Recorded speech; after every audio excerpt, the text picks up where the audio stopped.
guys. Thanks for joining us. Yep. Why don't you just start us off with your thoughts on tonight's match?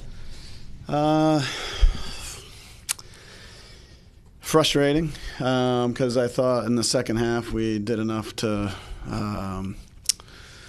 pull it even.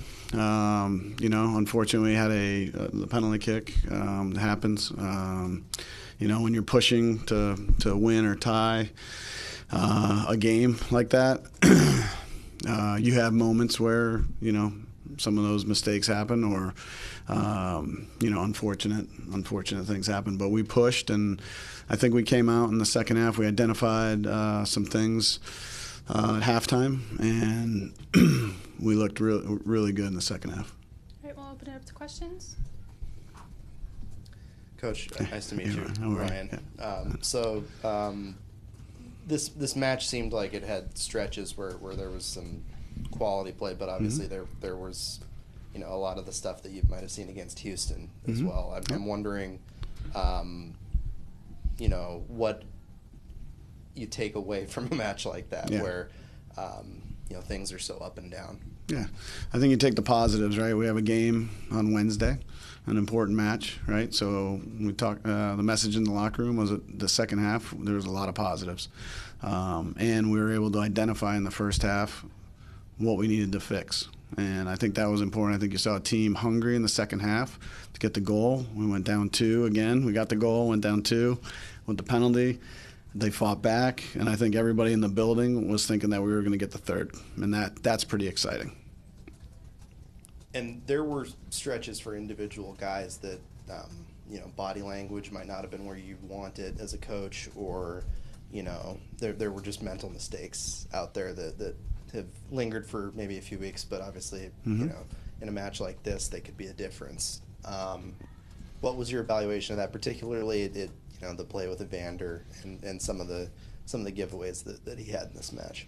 Yeah, I think he was frustrated himself. I mean, he knows, when he's not, doing the things the right way. But he's such an important player. He has some great moments as well, right? So unfortunate with the penalty, right? So he owned it, and I think we just have to move forward and look for the positives because it's such a talented group. I mean, we weren't the sharpest group today for whatever reason. I mean, Bravo's shoe fell off at one point, right? So it was just one of those games, and in the first half we get going in the second half, and I tell you, it was exciting. I'm looking forward to training on Monday and Tuesday, and getting back at it on Wednesday. Hey, Coach. You mentioned you identified some areas to fix from the first half to the second half. Could you speak specifically to what some of those areas were and kind of how you saw the team improve upon those in the second half? Yeah, what we trained this week was the wide triangles and trying to open up the field, especially against Vancouver. So in the first half, we were getting a little bit too narrow. So we presented some video at halftime, and they corrected it. And we needed to get to the end line more, and we did. We got a goal out of it, and they continued to do it, and we almost got a couple more goals. So I think as we stick to the process and move forward, I think we're gonna create a lot of scoring chances. Thanks. And for you, it was your first match in charge in this interim head coach role. How did it feel for you to kind of be on the touchline with the head coach badge kind of on this evening? Yeah, I mean, I think the build up to it is probably the worst part, but once you get out there, it's it just you come alive because you're with the players, and I think that takes a lot of pressure because everybody trusts each other in that group, and I think that's the most important thing. And have a great staff around me right now, so we're prepared. We sat a couple hours before the game and went through scenarios, and it was great. Two of the subs off the bench in the second half seemed to really positively impact the game. Santiago Moreno and Anthony. What's your assessment of how they played today? Yeah, I mean, they did their job. They came into the game and they electrified everybody on the field and the crowd, and got a lot of scoring chances out of that substitution or those substitutions. they're both exciting players. So it's nice to have them healthy. You're getting Anthony minutes.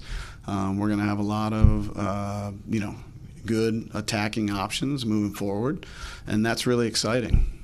For me, that's not an issue having a lot of those players. That's a great problem to have. And these are great human beings in that locker room, great soccer players, and exciting soccer players. Hey, Coach. Hey. My question is also about the substitutions. Were those decisions, especially the 3 going in at the same time, based on the game day play, or is it also because we have a match Wednesday and then Seattle coming up? Were the substitutions based on keeping guys sharp looking forward, or was that completely based on what was happening today? Yeah, I mean, you go in with a plan. Some of the players can only play a certain amount of minutes right now because they're coming back from injuries or haven't been full fitness yet. So a lot of that stuff is pre-rehearsed, but it's also like, can you stretch minutes, or do you need to, maybe just make 3 substitutions depending on score line, because Wednesday's coming and that's an important game as well. All of our home games are important. I think it's important to have all of those things lined up before the game and then see how the game presents itself, and we go from there. We have time for one more. Miles, obviously a difficult moment emotionally for everybody, yourself included. I'm wondering, stepping into this leadership role, what you've tried to convey to these guys and sort of guiding them out of a really difficult place. I mean, Evander just described the vibes as bad right now.